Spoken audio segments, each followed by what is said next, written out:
Welcome everyone to this session that forms part of Renew's newly expanded Sustainable House Day program.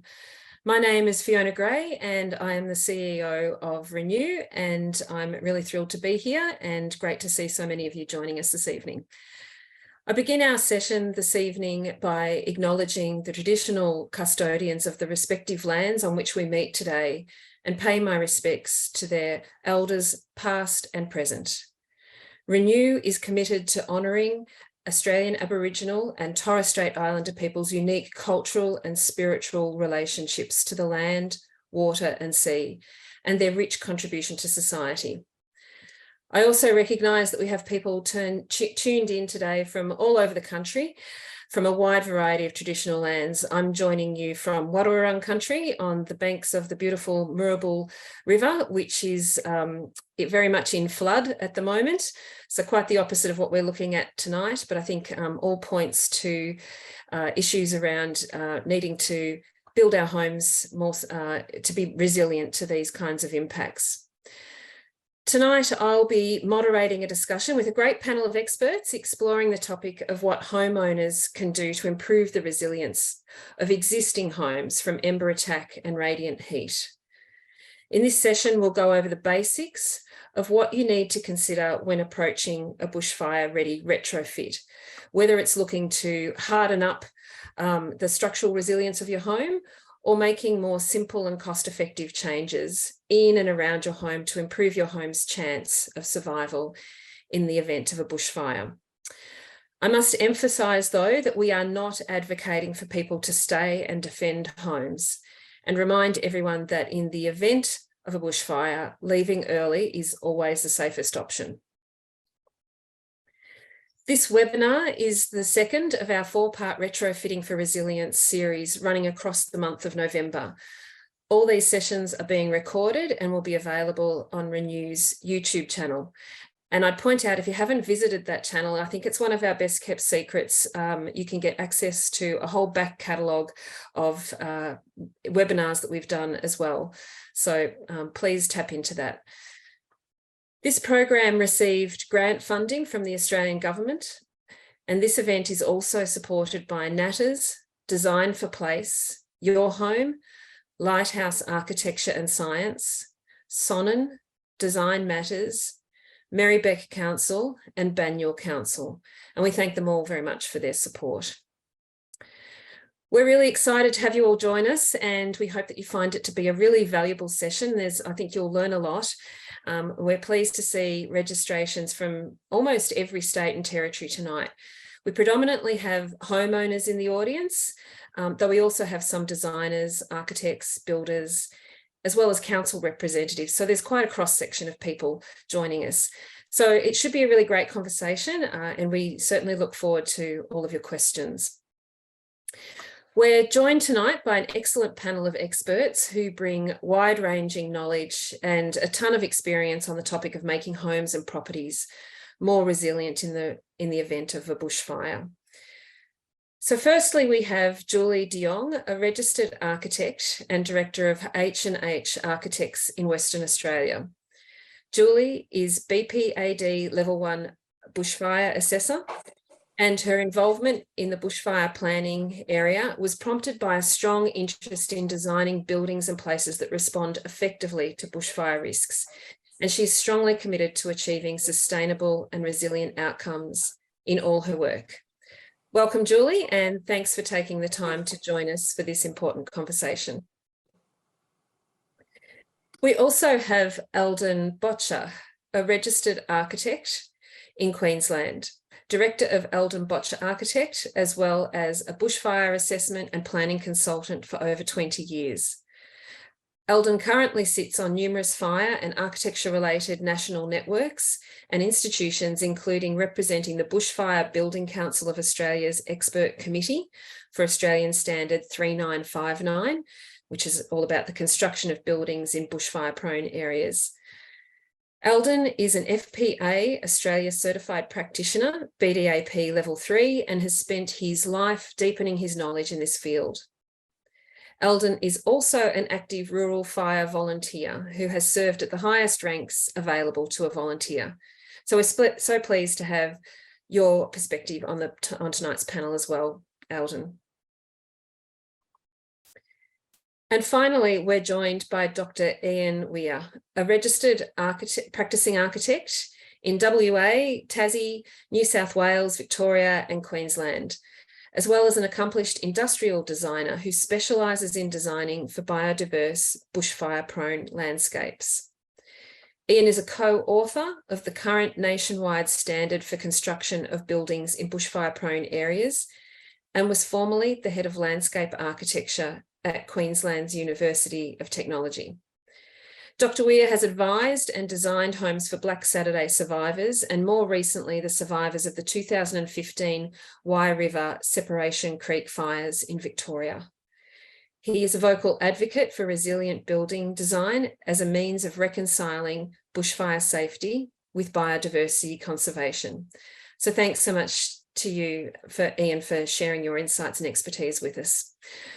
Wow, that's a pretty impressive list of credentials we have amongst all three of our panelists tonight. So we'll get started now, and during our discussion, I'll be putting viewers' questions to our panel, and thank you to everyone who submitted questions during that registration process.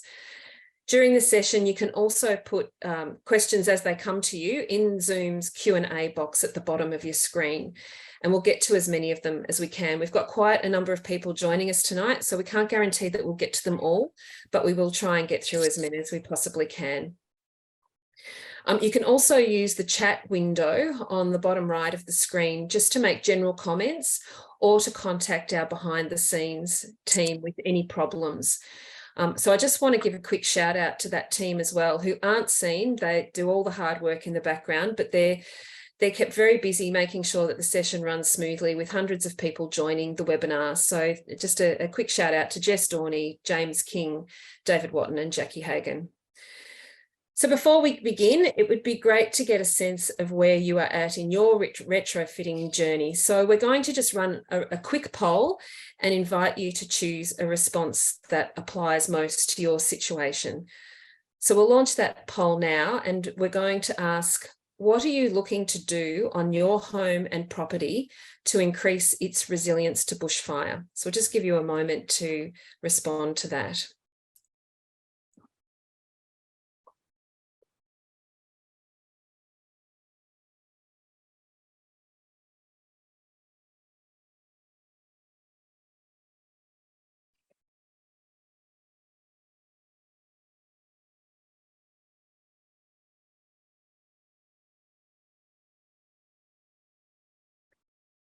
Now, I can't see that poll at the moment, so we've got about 5 more seconds.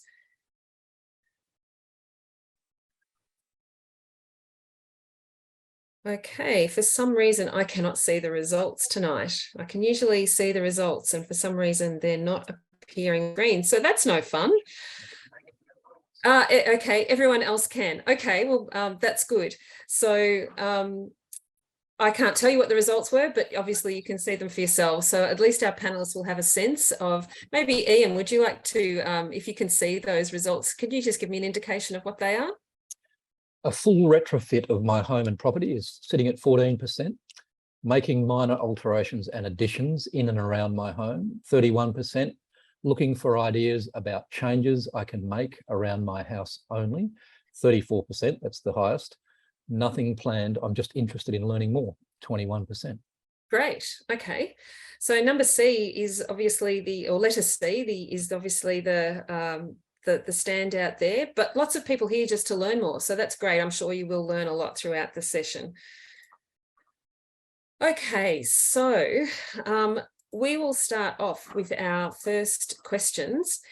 And so I'll put to the panel, and perhaps if I throw to you first, Ian, just because you've already kicked things off, why is it important to focus on ember attack and radiant heat when considering making an existing home more resilient in the event of a bushfire? Well, thank you. Yeah. Well, firstly, what are we talking about when we talk about embers? There are other terms, firebrands, sparks, and so on. They can be, the problem embers are essentially things 2 millimeters in cross-sectional area, so a small spark relatively, up to something like a pine cone or a decent sized chunk of timber that might be transported in the wind. So you can start to imagine sparks are going to cause fires, big chunks of things flying through the air are going to smash windows. So that's what we're talking about when we're actually mentioning embers. When we're talking about radiant heat, we're talking about the heat emitted by flames, obviously, and some of that is not a problem to buildings. It's more a problem to people. Eldon might get into some of the nuances of the different radiant heat amounts, but there's all sorts of levels of radiant heat that have different impacts on timber, and it can even ignite timber. But the reason fundamentally why all of this is important is that we know from our colleagues in the CSIRO who have been the gatekeepers and the key researchers of all the data on house loss for at least the last 50 years in Australia and overseas, is that, and it's a very counterproductive statistic, that counterintuitive one, that 90% of homes are actually lost from ember attack. So counterintuitive because we imagine houses destroyed and molten aluminium on the ground and so on, and we see the result of a structural fire, but that is not necessarily the impact from a fire front itself. It's more likely, most likely in 90% of cases, that house was ignited by embers, and then over quite a few hours, once the fire front passed, there was significant house loss through a structural fire. So 90% of our house loss in Australia, whether that's Black Summer, Ash Wednesday, the Canberra fires in 2003, the Tathra fires, Black Saturday, you mentioned Wye River before, 90% from ember attack. That's a remarkable statistic, really, and really important to know, because it really goes to the point of why this session is particularly important. Julie, would you like to expand on any of that? Thanks, Fiona. No, just to reaffirm what Ian said there, obviously the main reason that we address ember attack is it's also the most dominant, I guess, cause of fire, but the most common scenario that we have when we're building, because the standards kind of recommend against building in those FZ zones, the flame front, because then you're combining the flame with ember attack and radiant heat, and much higher levels of radiant heat. So that's sort of why it's so important. But I guess as well, from a structural design perspective, we can design around ember attack and we can design around radiant heat.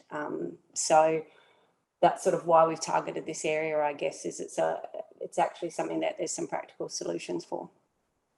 That's encouraging to know. I know that I've personally experienced ember attack from a fire a very significant distance away, and at first I didn't even know what was happening, just these sort of black bits of coal dropping out, it seemed like coal dropping out of the sky. So it is quite remarkable how far the embers fly too.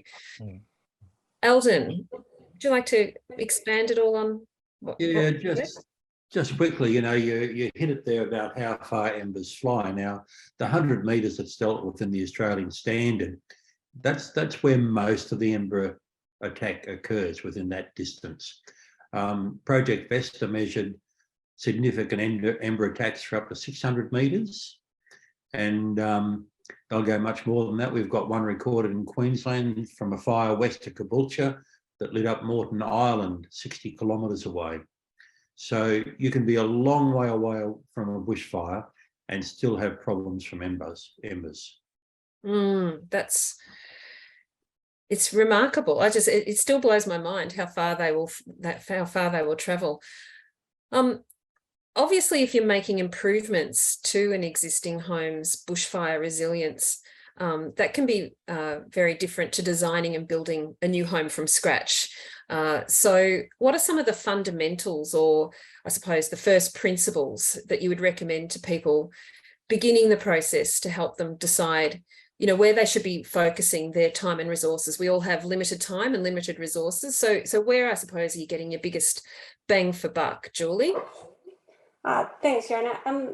Look, I think the principles are the same whether or not you're retrofitting or designing from new, which is that you really need a place-specific response. So you really need to assess the hazards that apply to your site.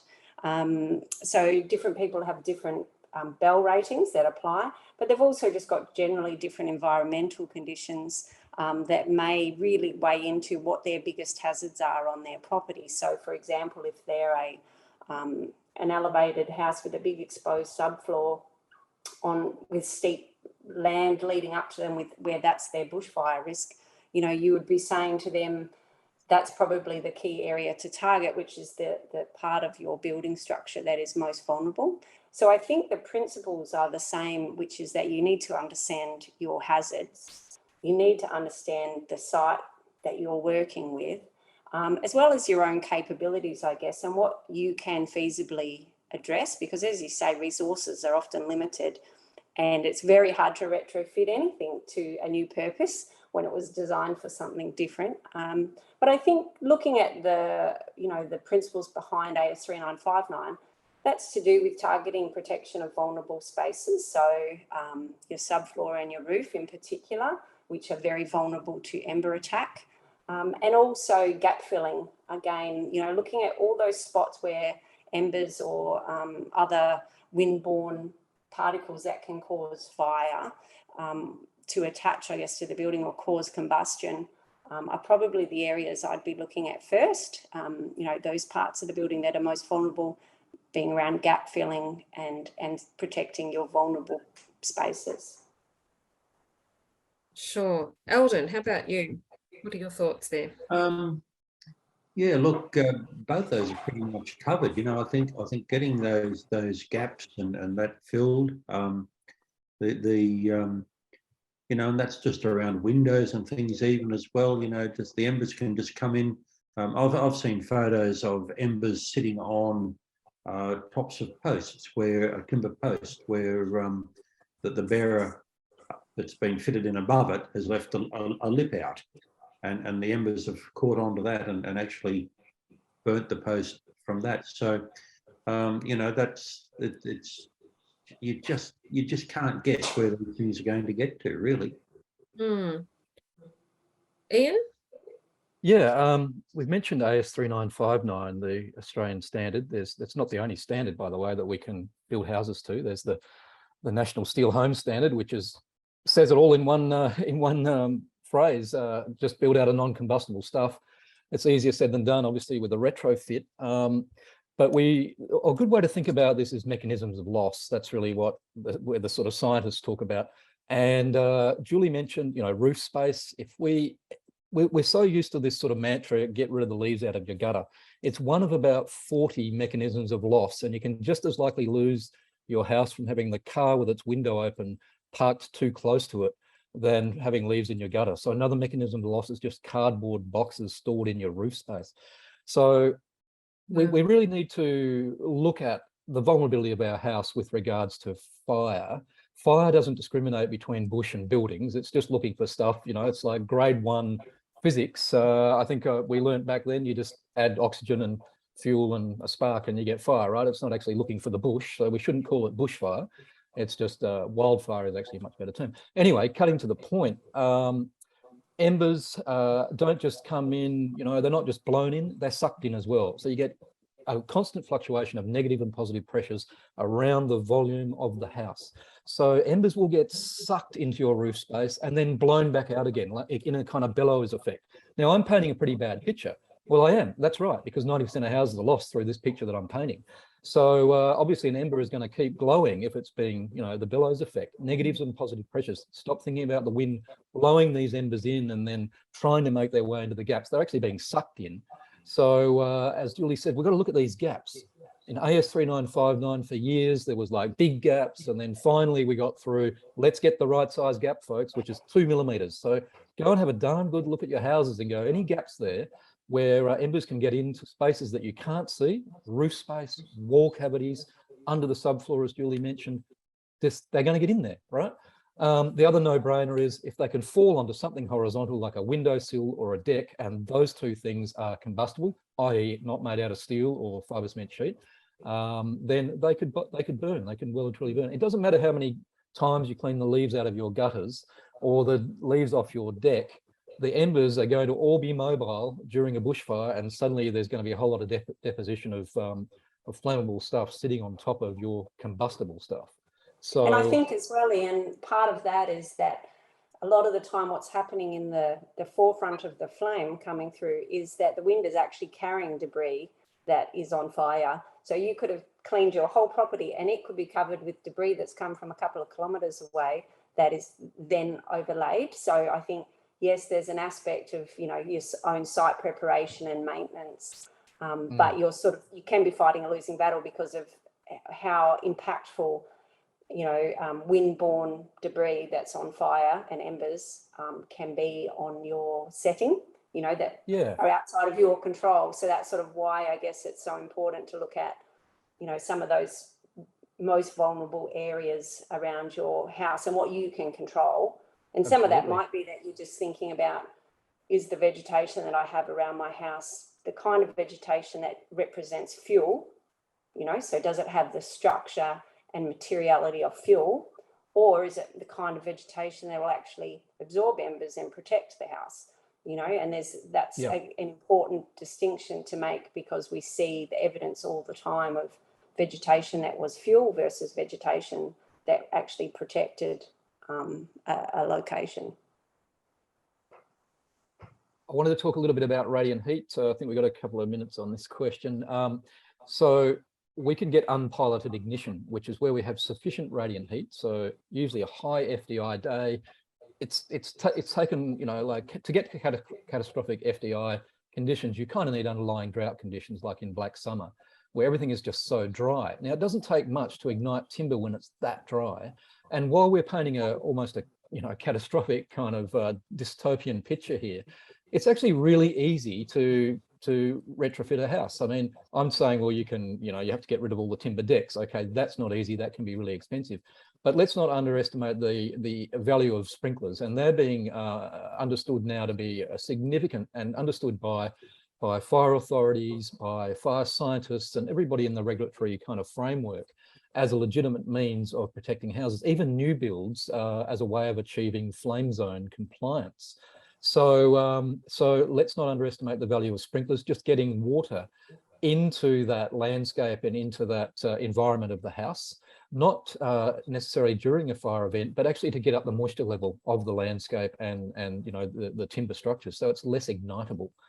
There's a really famous saying from a US-based forest scientist that says, we don't have a wildfire problem in the United States, we've got an ignition problem. And so again, let's not think about bush being the issue here. Let's think about us being the issue, and having ignitable stuff as part of our homes and part of our landscape, and things that we're actually stacking and storing around our home, kayaks and cars and caravans and all that stuff. Yeah, that's really interesting, because I think of all of those things and they to me seem obvious, that you shouldn't have stuff stacked around your house. But what I had not thought of was all of the Christmas decorations in cardboard boxes sitting up in our roof space. So when you mentioned cardboard boxes in your roof, I thought, well, that's where all our cardboard boxes go. So, or firewood stacked neatly under your house in your subfloor area. It's another classic way lawn mowers and mower fuel. And yeah, look, one of the other things is cushions on chairs on the decks. You know, classic ones, catch a light and then get blown up.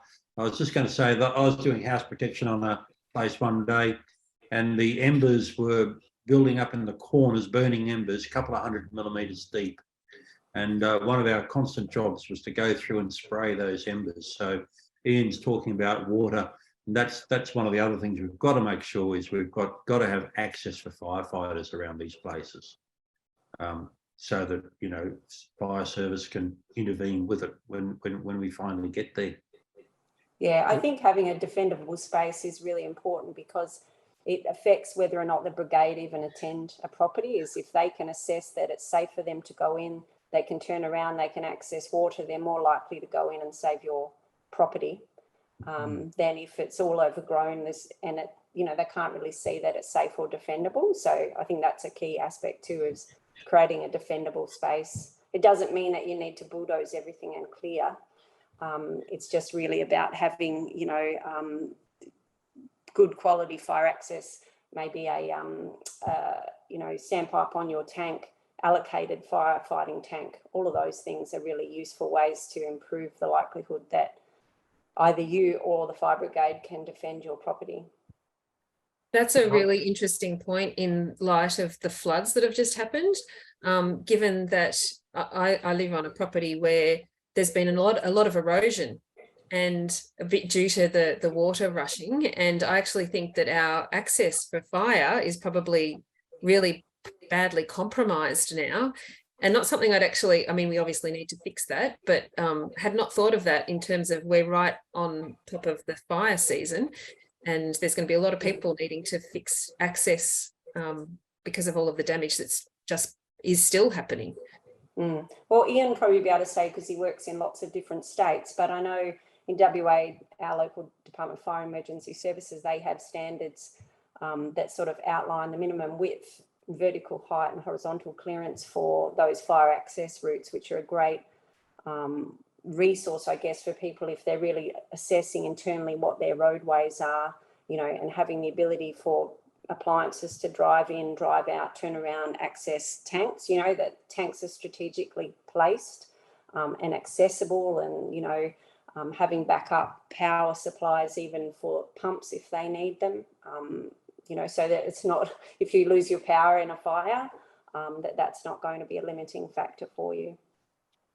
Fiona, I mentioned the sprinklers. Now, there is an Australian standard for sprinklers for bushfire specifically, and it's not ideal, just like AS 3959 isn't. And it is being worked on by a committee as we speak. At the most recent bushfire conference just a few weeks ago, there were two organisations presenting really, really practical solutions with regards to sprinklers and bushfire. So for those that I see that, you know, for those that are actually looking at doing something for their house, they should make some inquiries into that.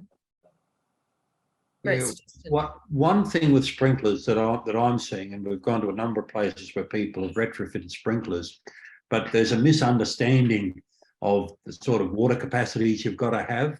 And Ian hit onto it. I think Julie's discussed it too. Is with a sprinkler, you really need to pre-wet it down. So it's, you know, I've had people talking about, you know, putting a few drums around the place and running sprinkler systems out of that.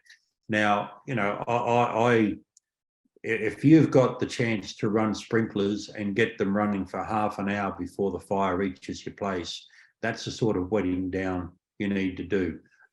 We've been to fires where we've started all their lawn sprinklers around the place, and that's actually been successful in stopping the fire from getting close to the place. But yeah, just to think you can just turn on a sprinkler for a few minutes, no, you can't. You use an enormous quantity of water, and the droplet size from the sprinkler is really important. You know, because of the amount of wind and that flying around. So, you know, some people just, and of course, your storage for the sprinkler and your powering for the sprinklers has to be independent of reticulated water and mains power supplies. So you have to be fully independent, and you can't. I've just been to a house where a guy came to ask me to speak to have a look at it, and he said, yes, we've got all of our water storage and it's all in tanks underneath the house. So, and that's not where you put them because you can't access them at all. So, you know, it's fair. Now in Queensland, just about every council I know of Queensland has requirements. I think the state government requires now basically that we have dedicated firefighting water supplies. And, you know, all of that's just vitally important. Dams, things like that are not satisfactory. They're normally dry during drought. The water quality's suspect. And swimming pools are not good either because it wrecks firefighters' pumps. But, you know, we will use them if we've got to, but it's not ideal. We need to be using potable water. So what about if you're off grid and you've got to choose between sprinkler, you've got a limited water supply, it's not endless, and you've got to choose between preserving your water to fight fire or to use ahead of a fire with sprinklers? What, you know, how do you reconcile that? You simply have dedicated tanks that are not used for any other purpose. You make sure in the wet season they're filled, and then about every month or two you go and throw a bit of chlorine in them just to make sure there's no bugs or anything in them, keep it all clean. But they've got to be, they need to be dedicated, not fitted onto anything else. And then, as Julie said, they need to have a firefighting attachment run to them. That can either be, you know, if it's hard to get them readily, the tank itself readily accessible to the firefighters, you run an underground water line, generally 50 mil diameter. And I just have a very simple detail of what I call a bushfire hydrant, which is just a 50 mil standpipe with a couple of elbows and a ball valve and a cam lock fitting. In Queensland, we use cam locks. Some of the other states use Stewart's fittings, but whatever the firefighters use, that's what you put on it. And so you just need to keep that dedicated supply there all the time. Eldon, just before we move on to Ian, I can see he's got something to add there, but just a question has popped up actually in the chat. We'll try and keep the questions in the Q&A if we can, just because it's easier to manage. But you mentioned droplet size. Is there any information readily available on, or where do people access the information about water droplet size, pressure, spray heads, water usage, that type of thing? Look, it's there are people who have designed specific sprinkler systems. There are also standard sprinklers you can use. One of the big, it's a compromise. Because of the amount of wind that's around, very fine sprays will just blow away. But fine sprays are also the very best because of their surface area for soaking up radiant heat, you know, and you know, going through latent heat and all that sort of stuff, whereas you need bigger droplet sizes just simply to combat the wind. You know, we can be looking at 45, 50, 60k an hour winds. Mm. So if you look at what's, you know, driving a car at 60k an hour through a rainstorm, that's sort of the effect. But look, there are a number of really good sprinkler systems. As Ian said, we've now got there's a standard that's currently being worked on. It's the same committees that FP 20 committee, which does the AS 3959, same standards that's dealing with sprinklers. But look, the good sprinkler systems will have a variety of droplet sizes. Okay. And look, you just can't skimp on the amount of water. You know, I've always maintained you need at least a minimum 60,000 litres of water to run your sprinkler system. And that's the bigger the house, you know, the more sprinklers you need. And, you know, it needs generally to be all over your house and it needs to cover your roof. And you know, there's good systems that run along the gutters. Piping's important, you know, you obviously don't have PVC pipes. You've got to be careful, very careful with the joints in them because the pipes expand under the heat. So there's all sorts of things, and these are the sorts of things that are covered by the standard as well. Sure. Ian? I was just going to, I mean, I've got skin in the game. I live in a remote area that's off grid and, you know, building a flame zone house. And all of the firefighting water is bore water that's trucked in. So for those of you that are thinking, crikey, I've only just got enough roof catchment to feed myself and my family, so to speak, then you can use bore water. So, you know, the fire authorities use bore water themselves. That's actually the DFES, Fiona. So it's, yeah, Julia, you'd be familiar with what happens in regional WA. So, so yeah, don't be frightened to even get in touch with the local brigade and say, look, come and fill our tank up. It's all part of the retrofit, guys. It's going to help you out. You'll and don't think that water is only just for you, because the general principle is that water will be used for your neighbour's house. So you know, I mean, other thing I was going to say about sprinklers is don't worry about irrigating stuff that's non-combustible. So sprinklers on the roof of your house is a bit of a waste, but if it's steel sheet, that is. So yeah, there is a standards for that. So yeah. Great. We might move on to the next question. We hear a lot about how retrofitting for greater fire resilience can become very costly, and planning approval processes can be, you know, quite lengthy.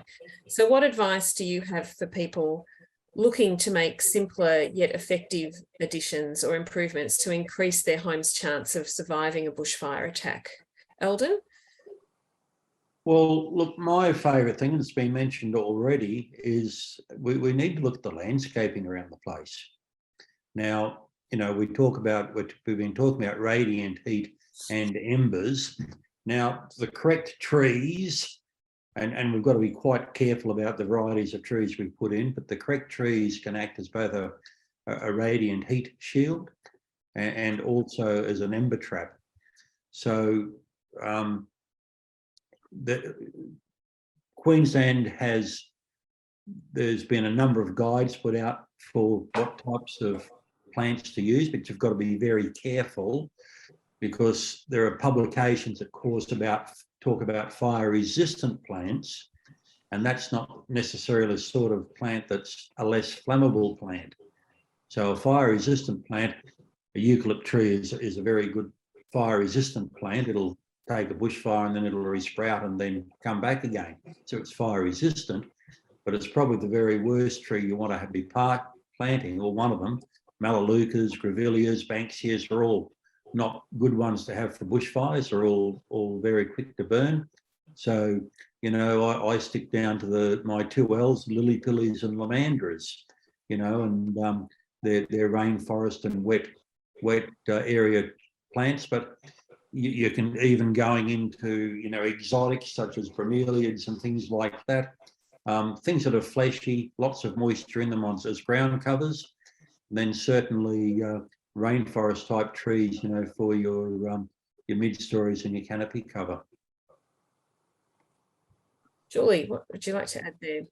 Yeah, I think, you know, Eldon draws good attention to sort of site-specific responses. So I think the great thing about AS3959 from a design perspective is it requires a site-specific response. So your bell level and your assessment of hazard is not the same as your neighbours. So what it means is one size does not fit all in terms of what your hazards are, but also what your solutions are.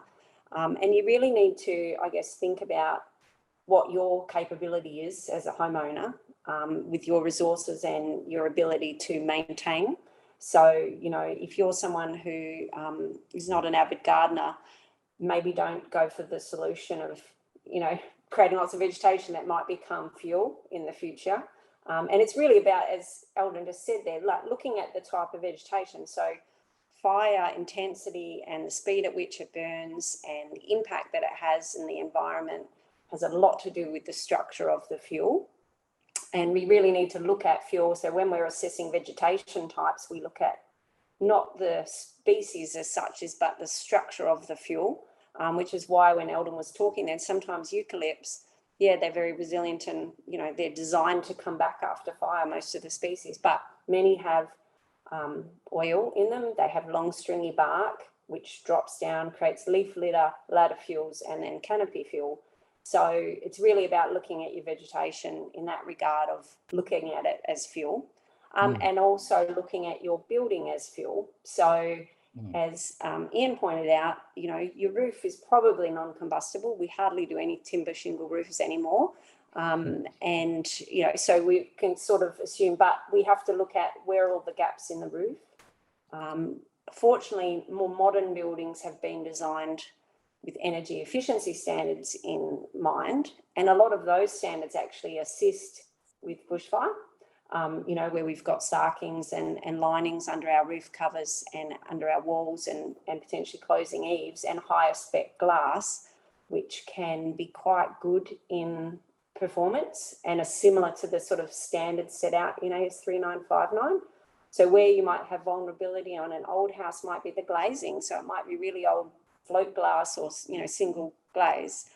It might be really expensive for you to reglaze your windows or replace your windows. So you might instead look at a bushfire shutter or something that can be installed that seals up your frame and penetration and protects your glass. But obviously you need that to be a real shutter that can act in the way it needs to in a fire. So, you know, sometimes people go to great expense to fit out their building to comply. And then it fails because of human error. So there was one recently in our region in Jerramungup, which is a you know, remote regional area, farming country, lots of grass fires go through there, you know, mallee country and low shrubby root, but a lot of fuel. And they did some 12.5 houses there. So really, we're talking about radiant heat and ember attack. The embers got in through an open garage door. So, you know, the building had been designed to be sealed up, was very resilient, but it's human error. So you've really got to think through your part in protecting your property. So a lot of the time, you know, that's why DFS advice is pack up, secure your property and leave, or stay and defend, depending on what your capability is and what resources you have. It's no use staying and defending if you've got no power and no water. You know, that's probably not a good idea. So I think my advice here is really to be specific about the hazards at your place and specific about what you can actually do physically yourself, and what your vulnerabilities are as well, because a lot of the time it might be better for you to leave, you know. Absolutely. Ian, what would you sort of pick out as perhaps the most effective additions or improvements that are quite simple? Well, I want to draw our audience's attention to the Flywire house, which in my sort of world is quite famous. It's actually a book by David Holmgren. Now, I'm assuming a lot of the audience would know the name David Holmgren. He's the co-founder with Bill Mollison of the permaculture movement, right?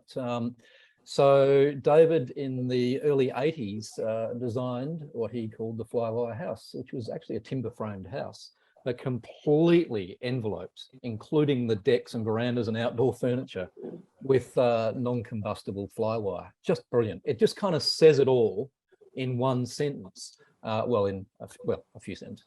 Now, that's interesting coming from an architect, from an aesthetic perspective, I have to say. Well, yeah, I mean, Eldon and I have talked a lot about the lace effect. So flywire, so we can imagine that to be like security screens, which is pretty heavy gauge, cuts out a fair bit of wind. Great stuff with regards to taking out the impact of radiant heat. Well, the scientists like to tell us that radiant heat kind of, those in the lab, the ones that are stuck in the lab, that radiant heat just kind of ramps up and we can just get the lab going and test things. But Eldon will know from experience, and we can only just, you know, picture it. It only takes a little bit of a thought experiment. That, of course, a bushfire isn't like that. It's licking flames, you know, shooting up, and there's sparks of really intense radiant heat, and then not much when the wind swirls around and goes the other direction. And so that heat is going bang into, like, glass can handle massive amounts of radiant heat and it'll just start melting. Or you can just give it a shock and it'll just shatter. So you put a really nice gauge of non-combustible, non-corroding kind of mesh in front of the glass, and it'll take out that shock. Even if the glass breaks, of course, it's not going to let those firebrands through the pine cones and so on. So that's just a great sort of mind experiment for people to think, where can I actually start? If I've got this old float glass windows, crikey, I just got this quote, it's going to cost a blinking fortune. I don't have to comply with any standards. I just want to make my house more resilient. I can start looking at metal mesh over the timber window frames, not just over the glass, right? I don't have to spend $100,000 just replacing all the window, because I'm not going to do that. You know, like I'm going to be doing my own cost benefit analysis. Now, I notice a certain percentage of the audience, I think it's 20%, are like trying to build an extension, and they're probably being told by the local government, oh, it's got to be flame zone. And they're going, well, look, this is stupid. The rest of the house is built in 1965. Look, there's no real easy way around that. But all I can say is don't be passive. Don't become a victim in this process and go, oh, the local government's told me this. Doesn't make any sense. This is 2022 that we're living in, and we have to make gradual improvements. And the instrument that local governments use and state governments is to use the house extension as that instrument to make our housing stock more resilient. So by not being passive, look, you might have to buy AS3959. It's only going to cost you like about $150. It could save your life, right? As a guide on how you might, you know, do some savvy things with your house. You might buy another standard on sprinklers. You might get a consultant around like Julie or Eldon to do a bushfire attack level assessment, an objective assessment of the risk. You've got to be active in this space. You will find that all this retrofitting would cost you a lot less than if you were building a new house, even just to the energy efficiency requirements. This is 2022, and meeting all aspects of the building code is not like 1965, you know. So bushfire is just one of those things. and we just have to get up to speed as homeowners. You know, we've all got skin in the game. Like, we all live in bushfire prone areas and trying to build houses and so on. So if I can just go back a little step though, we've mentioned AS 3959. It's actually 2 standards, it's not 1. And it has the bushfire attack level methodologies in the first part. It only goes for a few pages. Then the rest of it is how to build a house to those different bushfire attack levels, whether it's 12.5, 19, you know, 29, 40, and flame zone. So, but it's not the only standard for guidance, and I mentioned that. So you've got to picture that AS 3959 is 2 standards. All around the country, we use the first part of the standard, whether that's in planning for bushfire protection in New South Wales. They've extracted that out. Victoria local governments take out the tables of AS 3959 and give them to local governments. And so it's all AS 3959, the bushfire attack level method. But when it comes to actually building to the standard, you don't have to use AS 3959. So obviously, you know, you don't have to do that if you're retrofitting, but it can give you great guidance. So the National Steel Home Standard for bushfire and AS 3959, the second part, are really good guidance. But really, if you're serious about this, you need to get a BPAD trained professional around to give a really objective assessment. And also to understand fuels. We've mentioned fuels. Basically, a guide is, rule of thumb, anything less than 6 millimeters in diameter. I think, well, these are 8 millimeters. These are my beautiful colored pencils. Or in cross-sectional area, like your garden mulch, you know, wood chips and so on. That's all going to be fuel for a fire. It doesn't matter whether it's green or brown, as in living or dead, it's going to catch fire. For me, I don't care about the plants because I'm all about keeping all the plants. I'm caring about what you're doing. You know, like, we always make the mistake that forest is the problem and canopy is the problem. It's not. It's the stuff that it drops and the stuff, as Julie pointed out, that grows up from all of that litter and becomes a ladder, like literally, for fire to go up and then potentially get in the canopy. But I mentioned CSIRO at the very start of tonight's talk. They've also found no statistical relevance for the relationship between canopy fire and house loss in bushfire in Australia.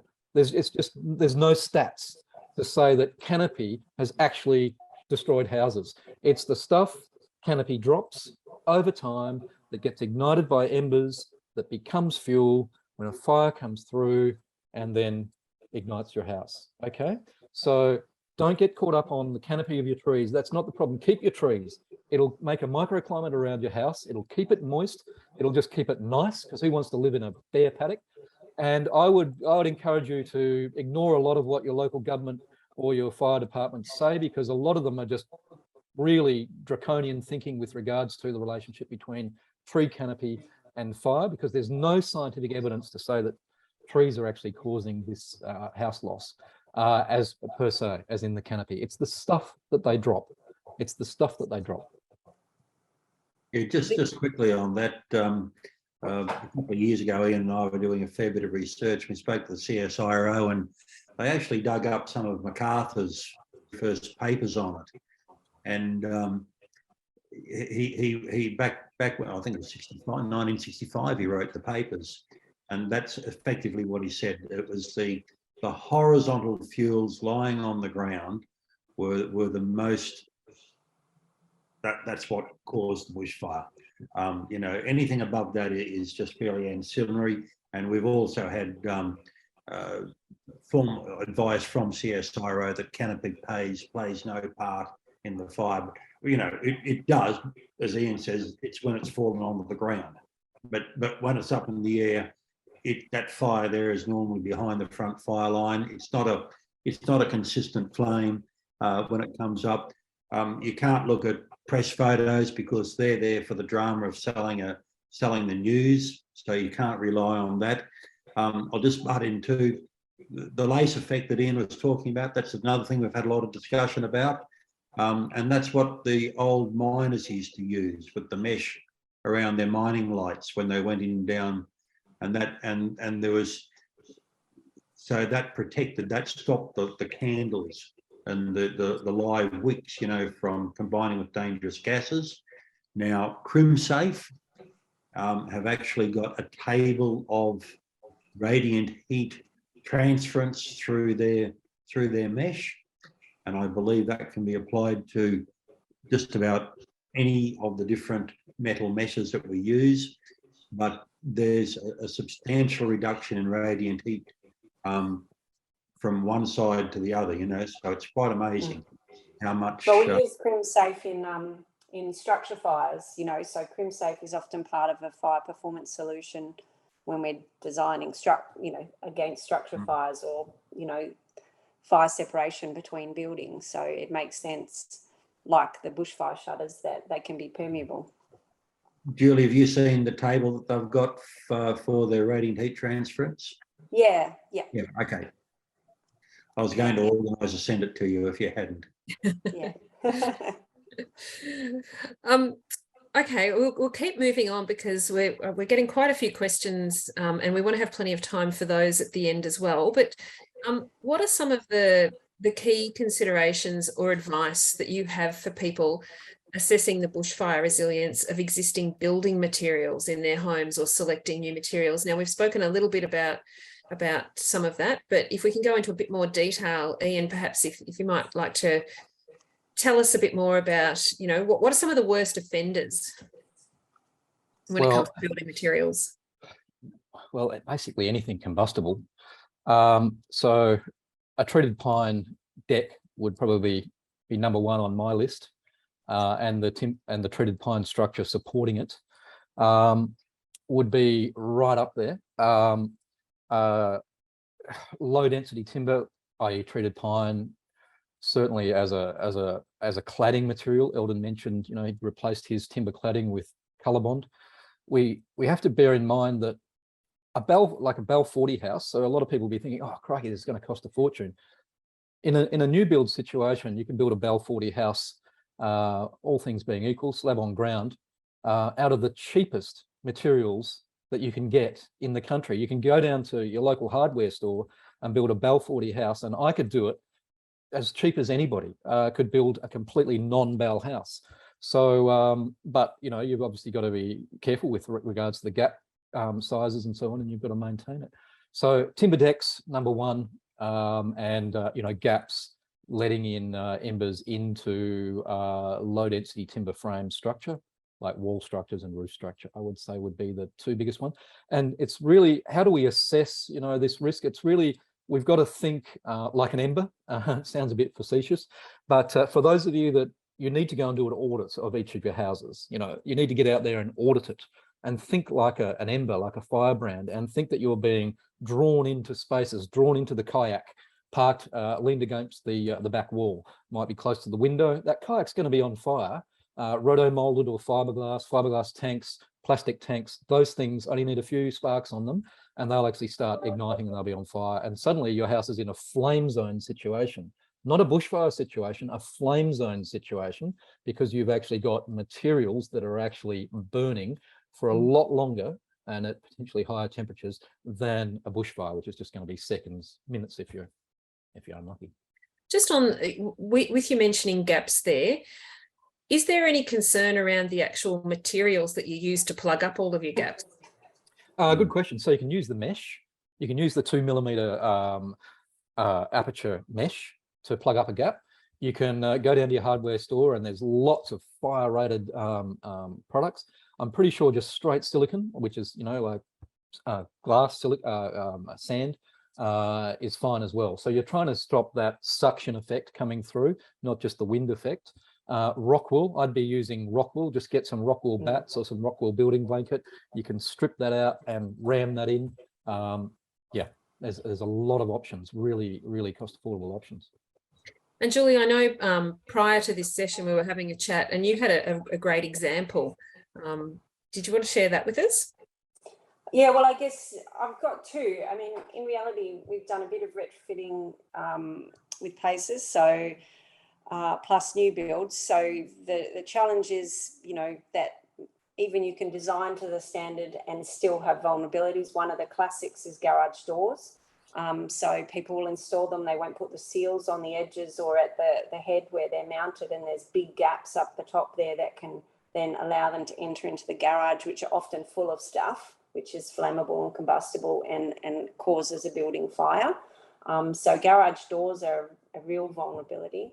And subfloors as well. I mean, we did a house, it was in sort of a place down in the south coast of Western Australia's FZ, a 1950s sort of style beach shack on stumps, you know, elevated, you know, so the timber itself is 60 years old and seasoned and perfect for burning. On a very steep pitch land with, you know, all the vegetation down the bottom in a beachside sort of setting. And the clients really loved that old beach shack. And so the retrofit approach was similar to sort of what Ian's talking about, where we enclosed the full timber frame veranda with a mesh, like a almost like a bushfire shutter. They were operable, so they could actually go up and down, so that they could still open them. And it had quite a great function of keeping insects and things out as well, and shade, and it was quite a nice space in there, but it also protected the veranda structure itself and the windows. And then we, you know, enclosed the subfloor, so classic, you know, old fibro house. It was built with asbestos, so asbestos doesn't burn, which is a great part, but, you know, we sort of replaced that with fibre cement. But we made sure that we enclose that subfloor. But another critical thing about enclosing subfloors is they still need to be ventilated under the National Construction Code. Otherwise, you're going to have moisture issues. So then it's a case of how do you vent suitably using those meshes so that you're getting airflow, because there can be lots of unintentional outcomes of gap filling and closing up a building that wasn't designed for that, with moisture being trapped in there. So we've had it where people have put mesh on the top of exhaust fans that are coming from a bathroom and end up with mold coming in through the house, trying to seal up ceiling spaces that are meant to be ventilated. You know, so you've really got to think about the active and passive systems of a house to make sure you're not solving one problem and creating a new one with, you know, unintentional outcomes like trapping moisture because the space was meant to be ventilated. So yeah, you know, like really thinking about airflow as well as protecting from embers and things like that. So I think those are really important things to think about when you're retrofitting, is to understand that traditionally in Australia, we've designed and built really leaky houses. They leak in every way, which is why we're addressing them through energy efficiency provisions, and that links in with bushfire resilience. The two sort of go hand in hand, but we need to manage what happens when we seal up places so that they're still comfortable and livable, and that we're not, you know, causing other health effects. And I suppose over the long term, that sort of constant moisture also starts to affect the structural integrity, which then reduces the fire resilience as well of timbers. I've seen it a lot with people who've gone in with good intentions and filled all the gaps, closed up eaves and those sorts of things. And you've got to remember, lots of those old buildings, particularly, you know, old stone buildings with fireplaces in every room, they had a lot of wall vents that were part of that active ventilation system. And once you close all those up, you can create some unintended issues.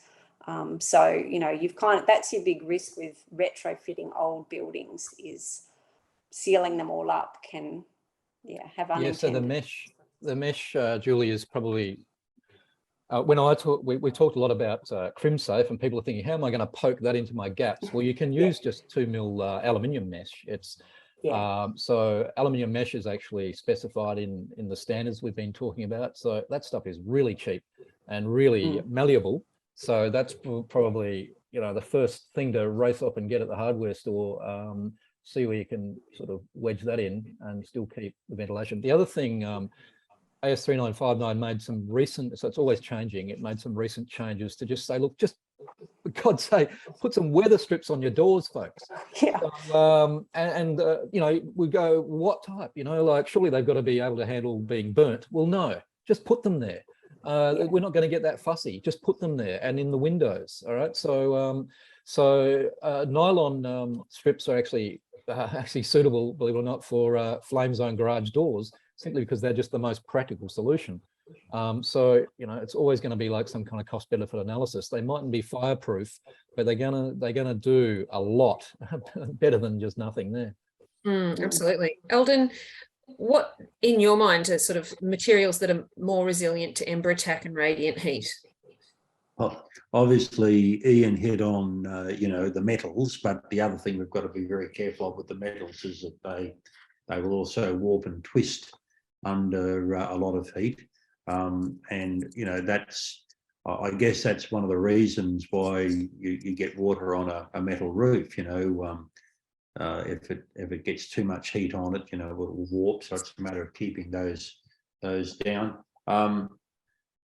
You know, in retrofitting, you know, I like the comments about the mesh and things like that. I think, you know, we can really do a lot with mesh. And look, if I can mention that name, Bunnings, you can go down to Bunnings and you can buy rolls of stainless steel mesh, and they're not really all that expensive, you know, and quite easy to use for retrofit.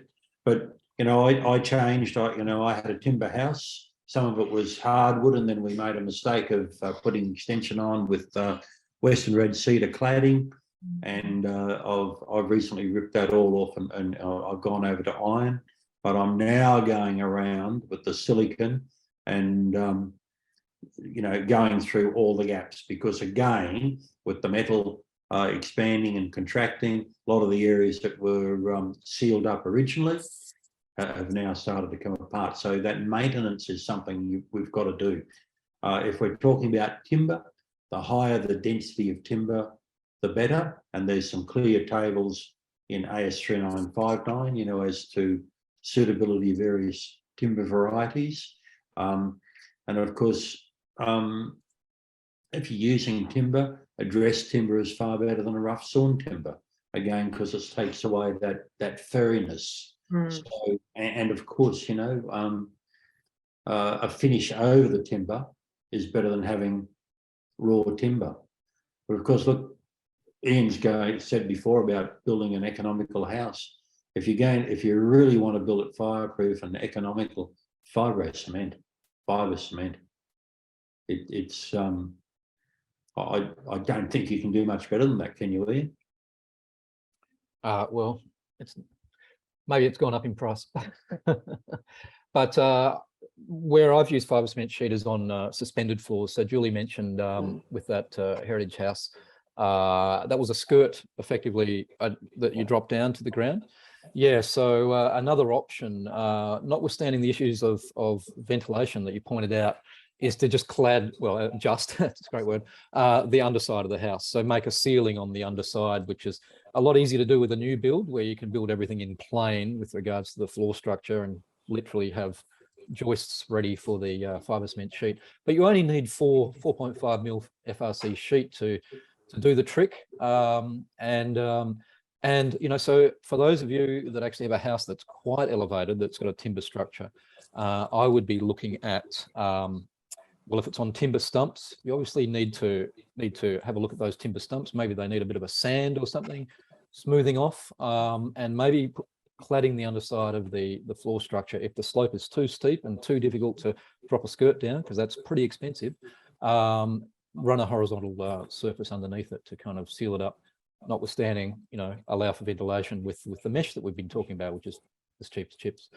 A good advantage with that is that you don't get such a disparate variety between positive and negative pressures. You get airflow underneath the house retained in a bushfire event, so you tend to get less embers actually sitting, you know, at the base of, you know, those kind of bases.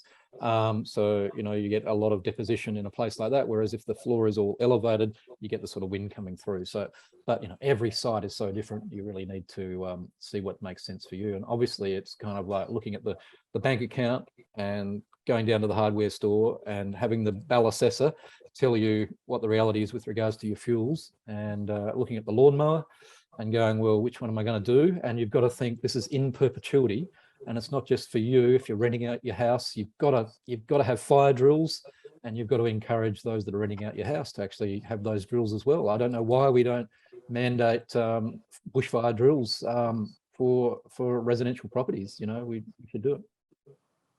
On the materials thing, there's what about alternative materials? Well, they're not really alternative. They've been around forever and a day. Things like your straw bale and, you know, rammed earth, those sorts of things. Well, rammed earth and mud brick only get better with fire. So go for it with those materials. Like literally, the more they get burnt, the better they are. So we don't need high-tech kind of ceramicizing polymers and stuff. We could just build really low tech. Straw bale is just brilliant. I mean, generally that's rendered with at least 30 mil of, you know, like mineral, so lime and so on. So again, just absolutely brilliant. Yeah, really good. And yeah, I think there's some other people- ones sorry. too, like hempcrete, you know, hempcrete and the auto aeroclave concrete. We've done hempcrete in Denmark down here that, you know, was a whole village done with hempcrete. There's a lot of alternative ones that are actually, you know, high performing. And I guess the main thing, as Ian pointed out, is you've got to look at the thickness of the exterior coating to make sure that it's not too thin and vulnerable. And obviously there's the traditional masonries, which you need to consider your weep holes and things like that, so that they're still functioning properly as a cavity. But yeah, the alternative construction, we still call them alternative construction methods, but there's lots of those that are really good. You know, and prefabricated wall systems and SIPs and things like that that are really well sealed up, they're excellent solutions because they achieve the energy efficiency, and energy efficiency is all about sealing, gap sealing and controlling airflow, which is the same for bushfire. So I think people, you know, do your research on the product, make sure that it's got some validation, I guess, about its performance and whether or not it needs an external cladding on it, like a SIPS panel would. But yeah, there's lots of options of non-combustible materials or materials that are really resilient to radiant heat and bushfire. Yeah, absolutely. And I know with straw bale, there's a false perception perhaps that because it's straw, it's very combustible, but the density of it and the ability for air to get in and for it to ignite is actually really very difficult. So it actually performs very well in fire. That sort of brings us to the end of the pre-planned questions of people that had submitted questions beforehand. So thank you to everyone who did submit those questions during registration. We'll now move on to those that are sort of starting to come through the Q&A function. Just a reminder that you can still submit your questions and we'll try and get to them through that function at the bottom of your screen. And so we'll use the rest of the time together to start looking at some of those questions. So actually, just before I move on, there was a question that's probably continuation of what we were just discussing, and that was about paints in terms of materials. Any comment on different paint types? Yeah, sure. So intumescent coatings. So basically paints that when subjected to extreme radiant heat and actual flame contact become an insulating protector. It's mainly used, you know, in commercial settings for structural elements. So for example, if you're retrofitting, you might consider that, but you have to, you know, keep an eye on it and maintain it, you know, every 12 months, just like your landscape. And there are products for timber as well. So applying intumescent coatings to timber, so whether that be your treated pine decking. So certainly that's something that's internet searchable. You can get across that, but generally paints like your color bonds and all of that, which is, you know, all powder coated with a reasonable amount of radiant heat, forget what it is. I don't know, it's about 40 to 400 degrees C actual temperature. It starts to melt. So, you know, whether you're building new or retrofitting to any standard, or you've got to just bear in mind that after a fire, there's going to be some work to be done.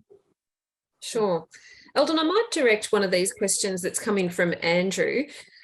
He asks, could you please give details of eave and gutter construction for resistance to high wind and embers? Yeah, look, it really comes back. Now, when we go through AS 3959, there's no requirement in there currently to put gutter protection. So what we've got to look at is gutters are going to be facing up, whereas eaves are facing down. So there's different mechanisms happening there. And as Ian alluded to earlier, you can have your house beautifully maintained, everything around the outside, no leaves at all. That bushfire comes through and it ends up looking like a mulch pit. So you can have all of your gutters clean and that bushfire will fill your gutters up and away it goes. So look, again, I've played, you know, I live in the bush. If you looked at my house, it's hard to see the roof line of the house, but we're surrounded by big trees. And it's a constant problem as far as I'm concerned on two things, quality of water, but also potential for you know, bushfire. There are a number of different types of meshes that you can put in. There are a number of, I've had about 4 different types of meshes and gutter protections. There were some solid mesh types that relied on what's it called? The fluid, you know, the fluid just carried the water down. I forgot the terminology for it, and they were brilliant, but they're no longer available. You know, so it's whatever you do, you've just got to make sure you've got a good quality product, research it well. There are some that fit up underneath the roof mesh. There are some that fit over the top. Obviously, the ones that fit over the top of the roof mesh are good for resistance of ember attack underneath, but they also have the issue of also collecting a lot of debris and leaves and things at a level higher up. They tend to trap, and I've got, on my house, I've got roof pitches ranging from 35 degrees down to 3 degrees. So we've got all sorts of conditions there. Sometimes you've just got to try it and see it. Go around, have a look at the various manufacturers. You've got all sorts of claims from manufacturers saying that, yes, our meshes are acceptable for BAL 40. Well, there's no requirement in the standard apart from being non-combustible. So obviously you don't put on those nylon brushes and the plastic gutter guards. They should all be metal. I've got stuff ranging from Colorbond coated expanded steel through to in a different type of gutter expanded aluminium at home. They've all got their problems. You know, it's a suck it and see solution as far as I'm concerned. Ian, what you wanted to add to that? Yeah, so the Bushfire Building Council of Australia are working on a 5-star rating process for assessing, you know, the vulnerability of existing houses. And in working on that, so Eldon and I are part of that council, I found the best way of understanding these sort of mechanisms of loss, and eaves are a really, really key part, is actually drawing cross sections. So if we're talking about retrofitting your house, you need to go out and understand it, like understand all the componentry and how it's actually built. There are typical details. There's only about 3 or 4, you know, ways that they've been built around Australia, and they're just sort of replicated. But you know, every house still has some nuances. So draw the cross section. And I was thinking about this before when we're talking about bushfire attack level assessments and understanding strata, as Julie was talking. You know, imagine the cross section. You know, because fire is kind of dealing with the cross section, going up a slope, going through the different timber, and the same with the cross section of that highly detailed aspect of a house. The gutter, do we need a leaf guard on the top? Do we actually not worry about that? Do we actually worry about it where the gutter is lapping on to the roof batten back here? What's in there? Is it like, what sort of insulation is there that it's going to sit on? Is it really dusty? And draw that cross section and then go, okay, what am I going to do now that I understand this kind of forensically? You have to be scientific and objective about this. And I said, you know, think like a firebrand, think like an ember. Absolutely. I'll keep moving because we've got quite a lot of questions, and I think we've sort of covered that one reasonably well. But David has asked, what are the latest developments in BEL 29 and higher rated building materials and their costs? Have any of the prices dropped significantly, and which materials are still prohibitively expensive? I can start. I mean, I know he's done a lot of work on that. Look, I mean, give us something exciting to talk about. A Bell 29 house is just straight out of the local hardware store. There's nothing to be concerned. I mean, a lot of people get caught up about the cost of like window and door systems as being a key contributor to cost, and also decks. So, I mean, all the cheapest windows and doors you can get are aluminium frame, right? So straight away, a big tick. Any sliding door has to be safety glass, and therefore toughened glass is safety glass. So you've already basically made a Bell 40. You've actually just done a Bell 40 door, sliding door, right? And you didn't spend any more money at all, right? So, but to answer the question, yes, there's a lot more products, just simply because people have taken all the stuff that they've been using for the last 50 years and gone and got it tested, and therefore got a tick. So most of it's in the Bell 40 space. It's just a standard aluminium sliding door, like cheap as chips, you know, you can get them anywhere. Now the decks, so timber, yes, so we can only use timber up to Bell 29, but unfortunately, well, not unfortunately, but I guess fortunately, you know, Merbau is so cheap, and it's rated for Bell 29, whether you use that horizontally as a deck or as the structure. It's extraordinary timber. It's extraordinary. I can't believe how cheap and amazing it is. And I just hope that the Forest Stewards Council thing isn't being corrupted. That's all that I hope. But that is, you know, an incredible dispensation that Australian Standard gives to Bell 29. If I had my way, we wouldn't be using it.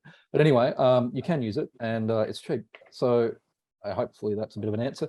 But, you know, Bell 40 up to flame zone, the highest level of protection, you can just use standard, you know, thin as anything, Colorbond steel on a timber frame. You just whack fibre cement sheet, you whack gyprock on the outside of the timber frame and on the inside. You've just built a flame zone wall. So we don't really need to get that excited about all this stuff, especially at Bell 29.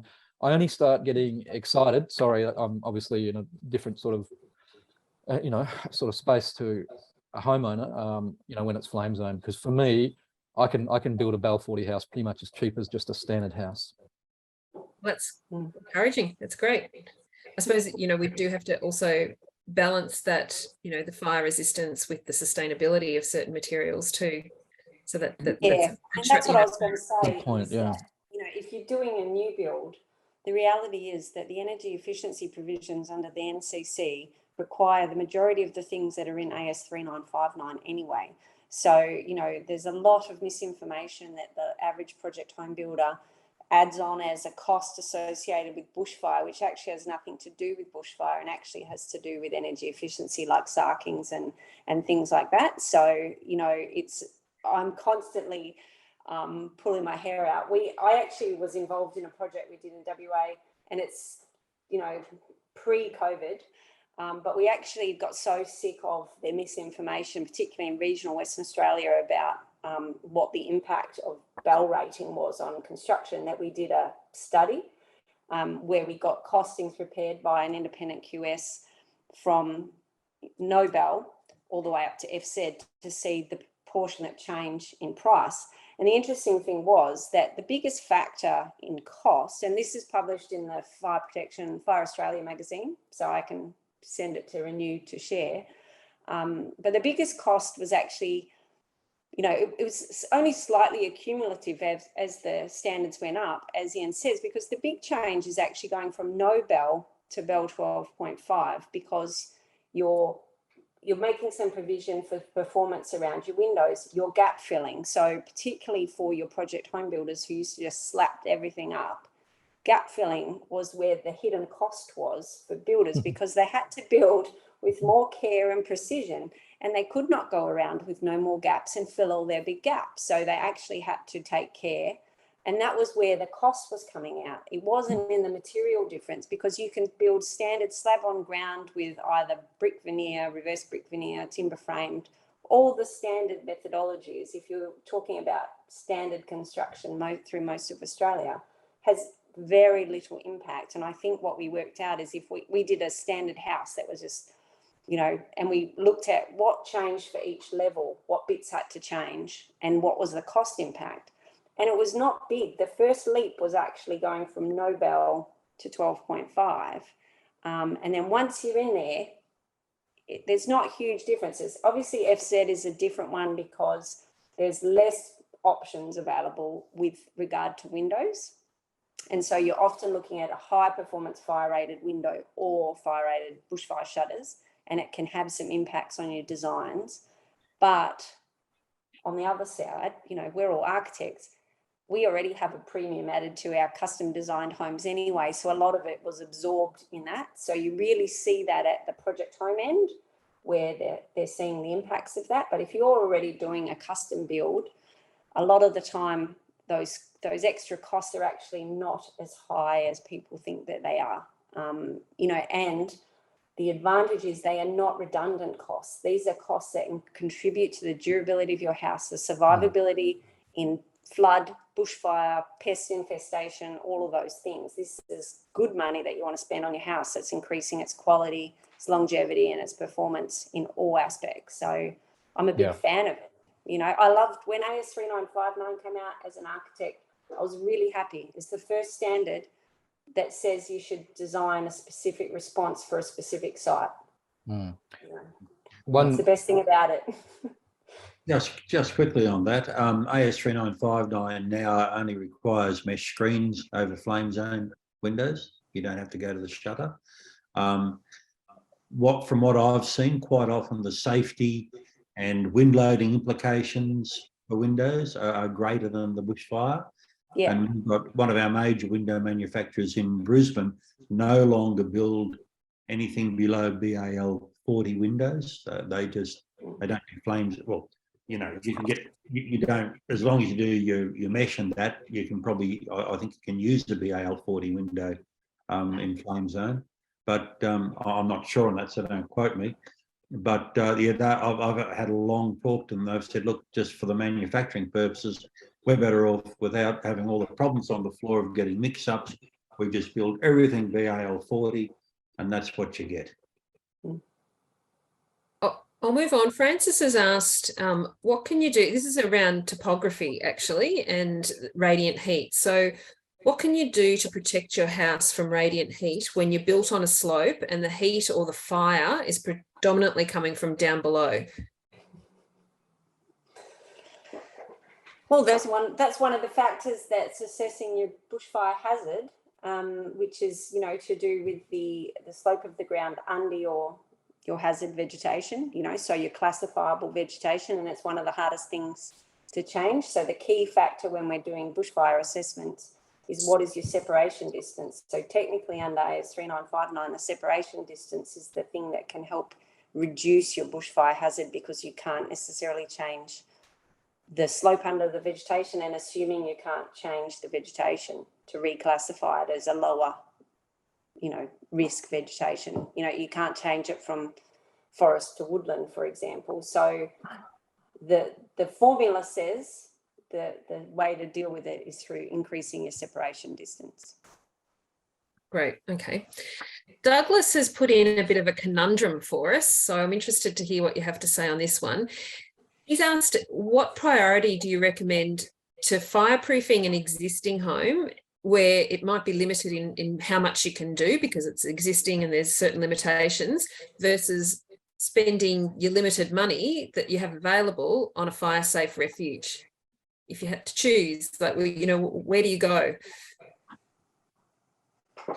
Well, it really does depend on your insurance approach, I suppose. So, yeah, I mean, there's fire authorities tend to like to exert their authority and try and get you to evacuate. But obviously, for those more remote people, it can be a really practical solution. And there's certainly so there's is an Australian standard. I think there's an Australian standard for bushfire refuges. Private bushfire shelters. Private bushfire shelter, yeah. And they're actually in Victoria, for example. I'm not sure where this question's coming from. In Victoria, they're actually written into the legislation in that you can actually drop a bell for a new build if you put in a one of these compliant shelters, which is a really interesting part of their regulatory framework. So certainly that can be a really viable option. In my particular situation, where I'm a classic architect, like a mechanic, you know, I'm driving around in a crap car, i.e. I've got a half-built house, I'm actually looking at my neighbours' houses as part of my bushfire safety plan when everybody's holidaying on my block. So, you know, when I sit down the visitors, I say, well, you know, if the fire comes from that direction, so let's not assume it's coming from down the slope, firstly. If it's coming from that direction, we're going to go to that house, the next door neighbour's house. This is literally part of the fire plan. So, you know, that's every site is different and every situation is different. So, yeah, can definitely be a practical solution. One of the things which is totally different to what the discussions are that we're having now, but having been to fires where people have lost their homes and talking to the people afterwards, they've always said it's not the house we're upset about, it's the memories and the valuables in the house. So that's when you're looking at all of this about saying, let's walk away from the house and go into a refuge, as against, you know, making your house better. That's also probably one of the things you've got to look at, you know, all the memories that you can't replace. Yeah, and I think it needs to be part of your bushfire ready plan. You know, I think that's the good message that comes from brigades and, you know, fire authorities, is to be bushfire ready and to have had those conversations with your family in advance about what's important and what you're going to do, so that if you've got a private bushfire shelter and that's part of your plan, then you act on that. You don't change your plan. You know, like if you can see the fire, it's too late to make a new plan. So I think, you know, it just needs to, again, be site specific and use specific about what you can actually achieve. And, you know, the challenge with the private bushfire shelters is it's a performance standard. There's guidelines in there. There's lots of requirements about how many people are going to be occupying it, what their oxygen requirements are, having visual access to seeing the flame front, you know, and as you know, it could, depending on what season it comes through, like we in the Great Southern region of WA, we had an unseasonable winter fire that took out, you know, hundreds and hundreds of hectares of bushland in the middle of June. And so, you know, the fire front came from a different direction than what everyone was expecting, because the prevailing weather was different in winter than it is in summer. So, you know, there are always limitations with the bushfire shelter about when you're going to use it. But, you know, it's designed as a place of last resort. And we're looking in some of the communities around the place at a broader scale level of community bushfire shelters as places that are a last resort when you can't leave the town anymore, you know. So they're definitely part of the conversation, I think. Yeah, I think I that's mean, go in. I don't personally believe in them, but I'm not saying that as a strategy for all the reasons that have been mentioned. And including in the previous responses, i.e. Julie talking about durability of a home and, you know, thinking about with regards to material performance, you know, bushfire is just an accelerated weathering event, really. It's like putting 20 years of weather exposure on your house in 2 minutes. And, you know, it's a good investment, you know, and we know what's happening with insurance, and pretty soon the best insurance is going to be not something that you're going to be dealing with via a premium. It's actually just going to be making your house resilient. So because you won't be able to afford the former option. So but you know, it's easy to say this, but every situation is different. And if it's a significant house and it's got, you know, and it's, I mean, it's really, you know, having that objective assessment and really understanding or trying to comprehend how you would behave, you know, in an emergency. I think I'd be really bad. I know Eldon would be exceptionally good. It's rare people that are actually really calm in emergencies, and I know I'm not one of them. And you often don't know how you're going to respond until you're actually faced with that crisis. You think you might be cool under pressure, and it all goes pear-shaped. So allowing for human foibles, I suppose, is also important. That's why communicating with your family in advance about what could happen and what you're all going to do, that's better to have well in advance of the bushfire event, you know, because it brings out, you don't want to be having that argument with your husband out of the car as to whether you're staying or going when you see the flame front coming. You know, you want to have that argument over a glass of red wine months in advance, you know, so that you're clear on what each of you are doing. Absolutely. Lindy has asked a question about having a battery room that she's actually got protected from ember attack in a fibre cement room with a solid fire door, but is asking how can she protect the backup generator in the best way, which is outside of the house. Depends how far away it is from the house. So obviously, well, yeah, I'd say, protecting it from ember attack, So obviously it's going to need some ventilation. So, whether you build an enclosure made out of security mesh, something like that, that could be a good first step. The fuel is going to be the biggest issue to protect, not the generator itself, I suspect.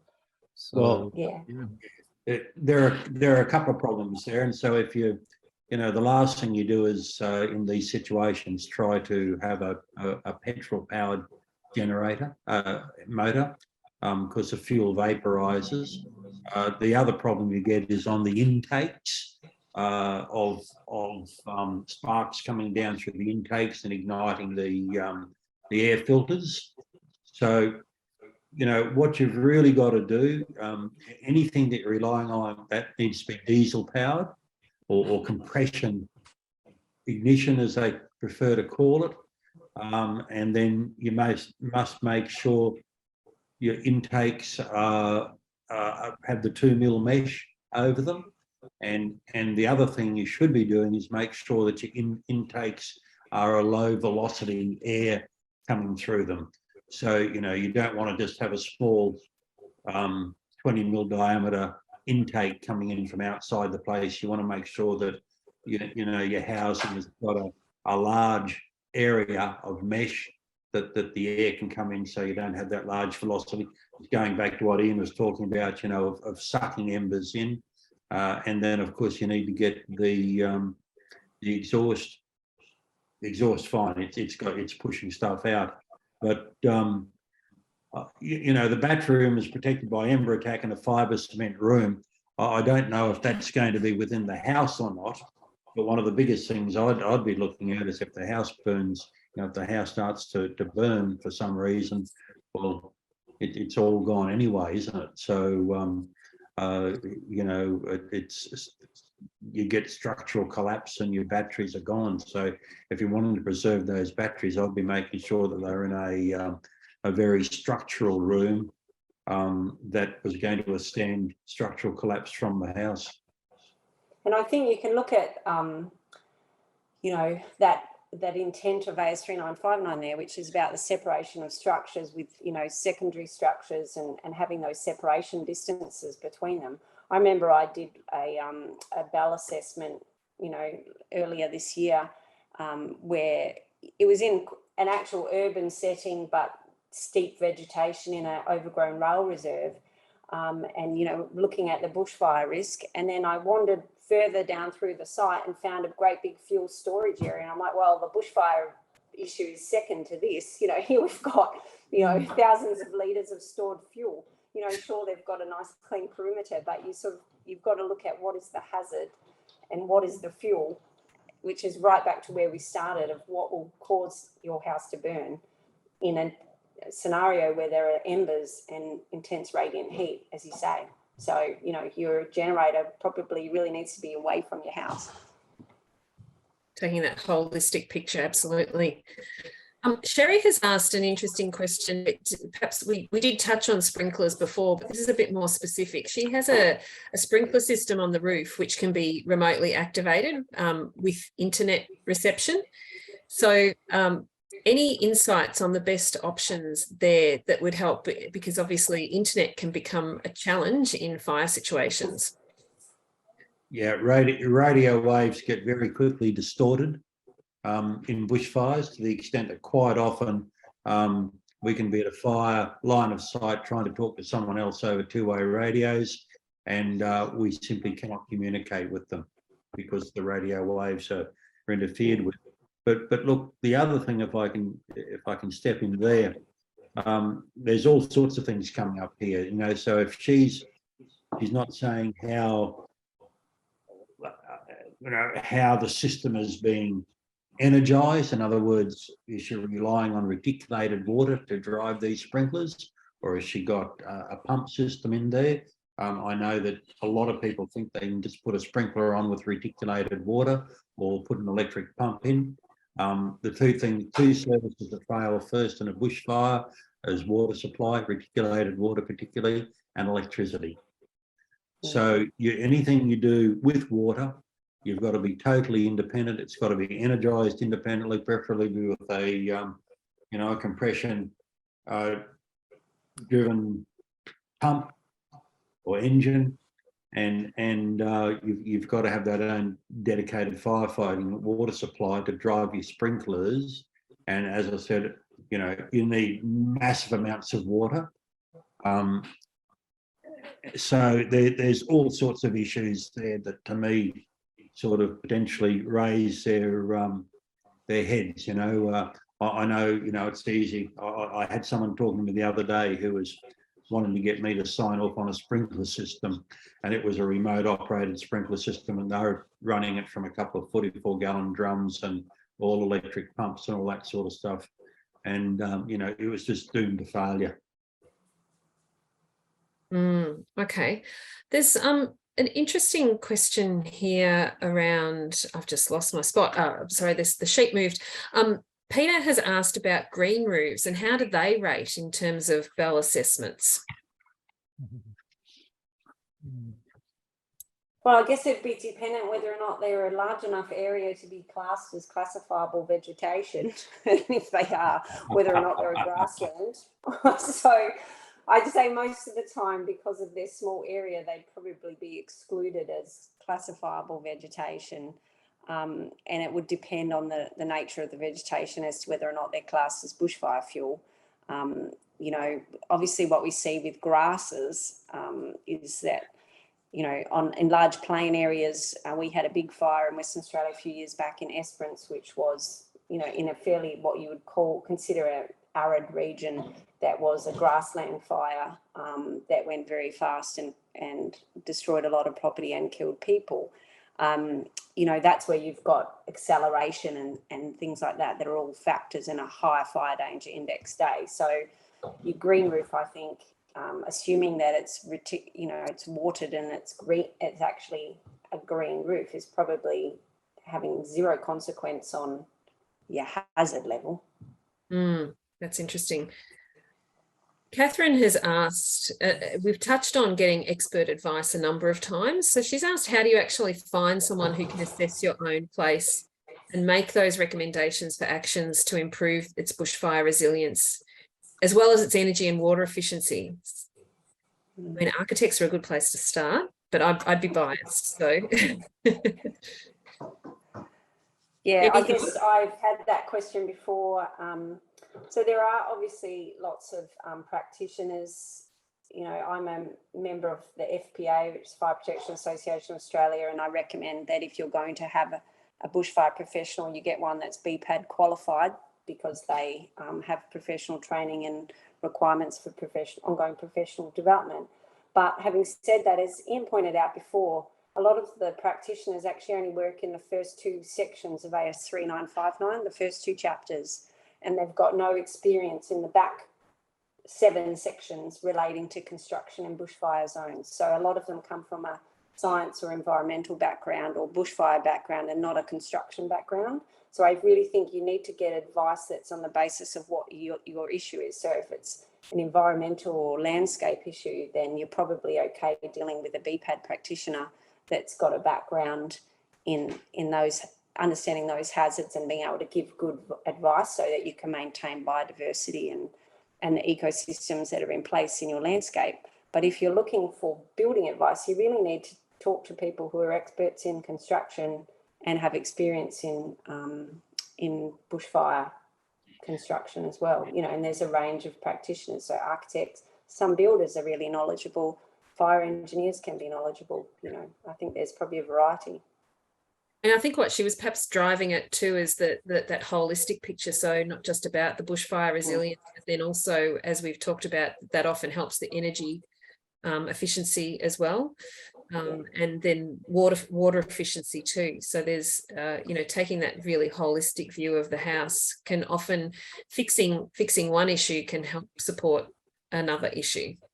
And I guess my answer to that as well is, if you want professional advice, you probably have to be prepared to pay for it. And the average bushfire assessor who's charging you $450 for a site assessment is probably not going to be able to give you that level of information that you want, that's really specific to your site and your needs and understands your budget and things like that. So, you know, it does require the leap of faith to find someone who has knowledge of your area and your regulations. You know, it's no use me providing advice to someone in Victoria. I know a lot about Western Australia, and, you know, Ian might be the perfect one. He's in all states, but. Yeah, I mean, in some cases you don't, I mean, the BPAD system is great, and there's a register on the FPAA website, so it's really easy to track down on the internet. James King here is from Renew, has got in the link here for AS3959, and whilst that, you know, you can buy that, the actual process of doing a BAL assessment is really easy. It's really easy, and you know, with Eldon's help, we managed to make it sort of really unambiguous in the current standard AS3959 2018. It's pretty hard to get wrong. I do see it done wrong quite a lot, but I don't know how they manage it. So have a look at it. Don't be passive. Actually get out there and do a BAL assessment yourself. We've given a lot of information tonight on how to look through all the misinformation out there, including media imagery of destroyed houses. I would encourage you to do a self-assessment. In New South Wales, you know, the worst case state or area in the world for bushfire, the RFS is on the march to make self-assessment a real thing. So you know, trying to make all this consumer friendly, so you know, mums and dads can get a lot. Yeah, that's where I started. I mean, before I was a BAL assessor, I used to use AS3959, just like an architect does, where we apply all the Australian standards. You assume that you've got the ability to interpret, and it's got quite a straightforward method. One in there is a very straightforward method. Where people get tripped up, I think, is in the classification of vegetation, because often they put their own mindset there about what is a forest, what is a woodland.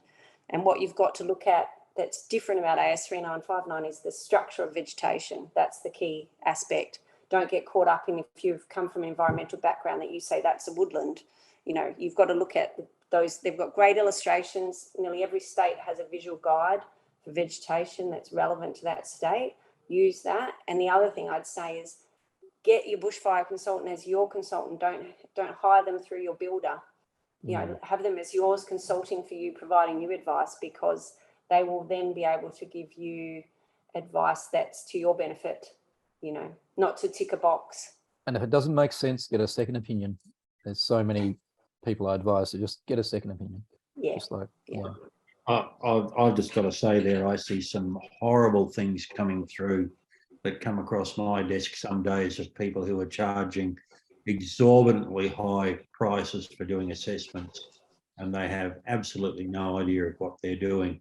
You know, it's you know, with fuels, at the end of the day, it's all about the fuel load, and you know, it's a fuel that burns. Ian was talking before, he held up his pencil. You know, it's available fuel, anything less than 6 millimeters generally. That's what burns. If you don't have fuel there, it won't burn. If you've got a heap of fuel there, it's going to burn. And you can walk on to sites that will fit certain parameters within Australian standards, or even we've got a very comprehensive, in Queensland, a very comprehensive breakup of vegetation types and fuel loads. But you can walk onto some of those, and the fuel loads on the site will be dramatically different, even for the same vegetation types. And you know, so once certainly you're very restricted, you know, with method one, because it's only got those few very different vegetation types. But certainly, you know, it's look, it's real. You know, I as I said, I see horrible stuff ups from people who profess to be doing this stuff every day. Yeah, and I guess the advantage of, if it's a BPAD practitioner, is you have a recourse, because they're a professional body. You can refer to them, they can be audited, they get second opinions. So, you know, that's sort of why I think that's the advantage of a system like that, which is that you've got recourse if it's very bad. Yeah.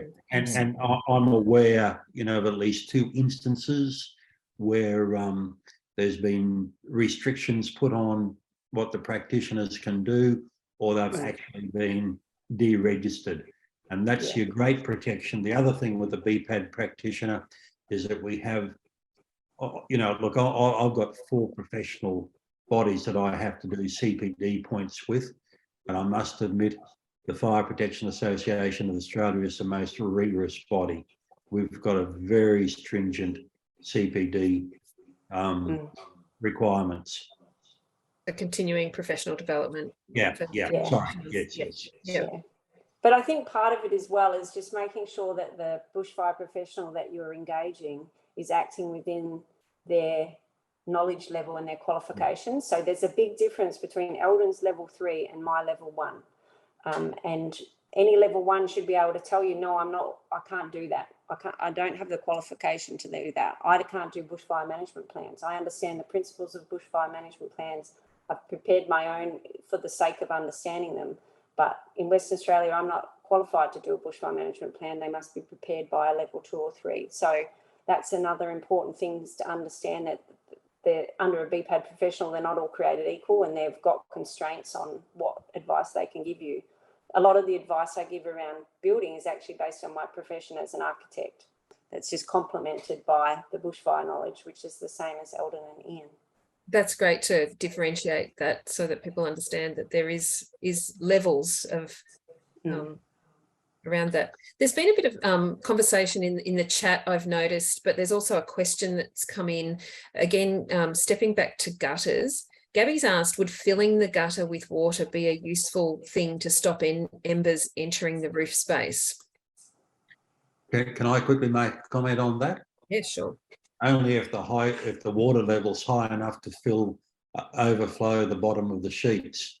So the short answer is probably no, because quite simply the embers can still travel across the level of the water and travel back up under the sheets. So, and if you've got the sheets blocked off, well, the embers are not going to get up there anyway. But it gives some people a warm, cosy feeling, and to me, I'd rather see, if you're going to, you know, I'd rather see water being sprayed around outside rather than filling gutters. Great. Okay. There are some questions in here about vegetation, but I'm conscious we're getting near the end, and we do have another whole session coming up on vegetation and water.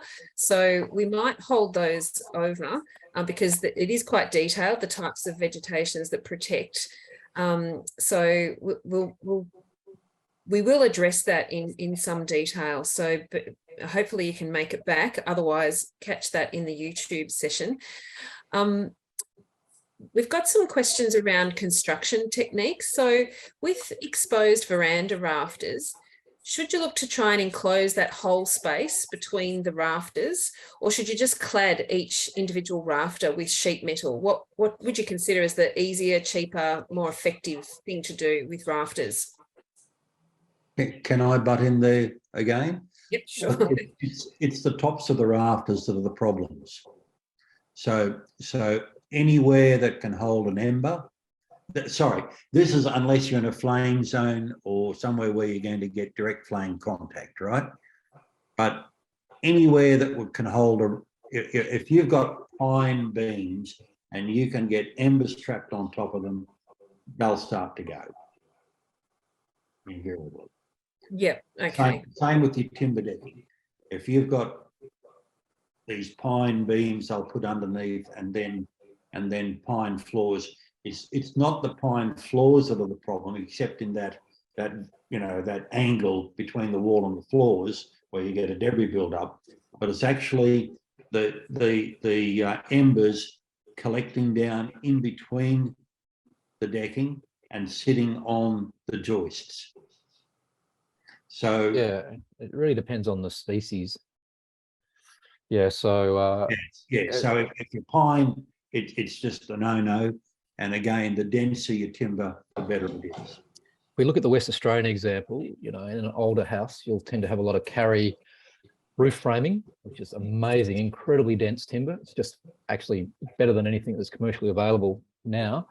Was installed when it was green, so really easy to work, but then it's seasoned and it's incredibly dense. Way more dense, say, than Jarrah. So I'm talking to the West Australian audience.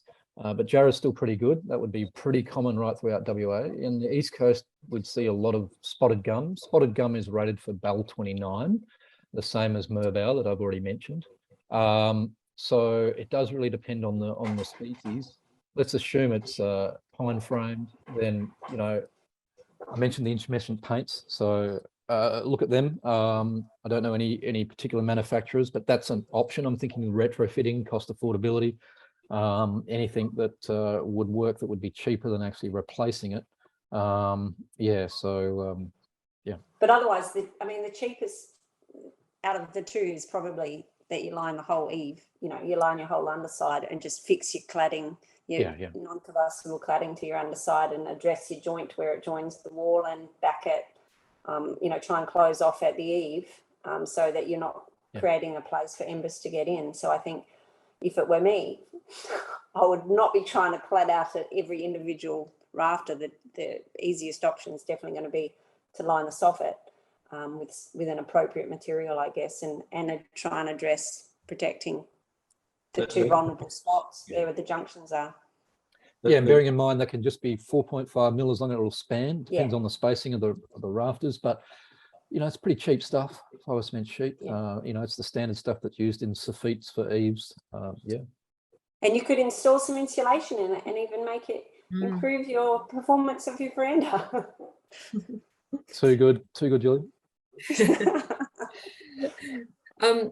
I'm conscious that we're starting to run out of time, so we'll make this our last question, and I do apologise in advance to everyone who hasn't quite had their questions answered tonight. We have covered a lot of territory, and some of the questions have been similar, but so hopefully you've gained enough information to be able to go away and get the specific answers that you need. But our final question is from Kit, and she's asked about a secondary dwelling, and I might expand on that a little bit as well. She's asked about how far away should a secondary dwelling be from your main house, but also other things like sheds and ancillary buildings, in terms of if you're under ember attack and they're not protected. The code says 6 meters, I think. It's the separation distance. 6 meters on a fire rated wall between them. Yeah. It's a nice wrap up, because I mentioned that 90% of houses are lost from embers. So what's the other 10%? And a proportion of that 10% is building to building ignition. So your neighbour's house, like in Wye River fires that were mentioned right at the start, your neighbour's house igniting, and then your really nice, perfectly innocent house catching fire because of the house being so close next door. So whether that be a machinery shed or a garden shed with mower fuel in it or whatever. So 6 meters is a good separation distance, and make sure there's nothing combustible between the two. But it's kind of it's part of that 10% that we haven't talked about, is the ignition of ancillary or adjacent structures on your home. Okay, well, that's all the questions that we actually have time for tonight. So I just wanted to say thank you so much to our wonderful panelists, Julie, Eldon and Ian, for sharing your time and expertise. So I think we've all learned a lot, and we'll say goodbye to you now. Thank you. Thanks a lot. It's enjoyable. Thank you. See you. And thank you to all our attendees as well for tuning into this session and for your questions. We had a heap of engagement, so that's always makes for a much more interesting webinar. We hope that it's been really valuable for you. Please note that there's 2 more sessions in this Retrofitting for Bushfire Resilience series.